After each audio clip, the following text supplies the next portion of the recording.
Hi there, Carol Erb here.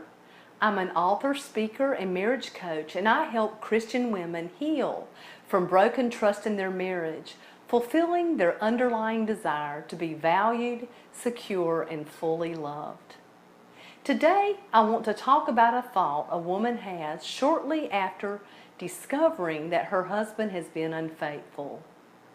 Down inside, one of her deepest fears is this somehow my fault? And I feel it's important to address this because much of the advice she receives is not altogether helpful.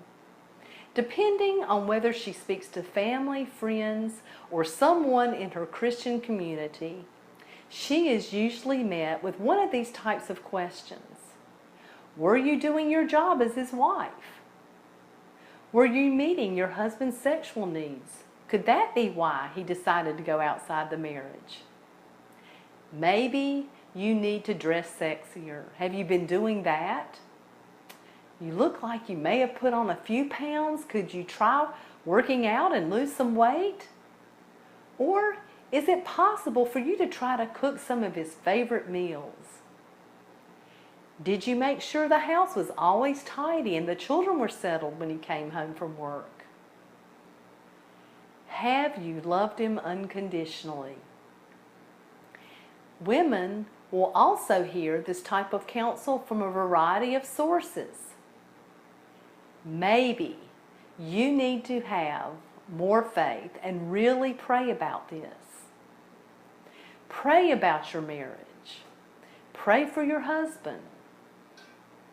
Or you are really being unforgiving. Stop talking about this all the time. Don't be so sad and mope around the house. Just be glad he hasn't left you. Or why don't you focus on the marriage? Go out on a date night. Have some daily devotionals together. Work on your communication. Find out each other's love language. Maybe that will turn things around. The problem with this type of counsel is that it only further traumatizes the wife, and she's not able to recover because she feels responsible for her husband.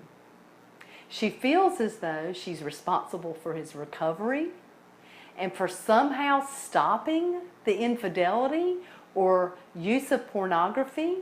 She feels like she has to become a detective and inspect what he's doing or what he's viewing. She may feel like she has to police him, get books for him, or set up counseling appointments. All of this focuses on her husband, and she is unable to heal. And as a result, she becomes very fearful and insecure. When a husband is not held accountable for his sin, and when there's been no formal disclosure or any type of timeline about what has occurred, he is likely to repeat his behavior, continue in his sin, and not heal. Trust can't be rebuilt this way. Forgiveness can't even begin to take place because there hasn't been any trust building or reconciliation, which is so far away. This type of advice is unbiblical, and here's why. In Matthew 18:15 through 17, it says, "If your brother sins, go and show him his fault in private. If he listens to you, you have won your brother. But if he does not listen to you, take one or two more with you, so that by the mouth of 2 or 3 witnesses every fact can be confirmed. And if he refuses to listen to them, tell it to the church. Finally, if he refuses to listen to the church, let him be to you as a Gentile or tax collector. If you fail to confront your sinning spouse, you are enabling him. You have no influence over him, and when you've taken all the steps in Matthew 18, you can know that you've done all that you possibly can. The real reason this infidelity is not your fault is because he's the one in sin. I have yet to meet a spouse who's put a gun to the head of her husband and commanded him to commit infidelity or sexual impurity.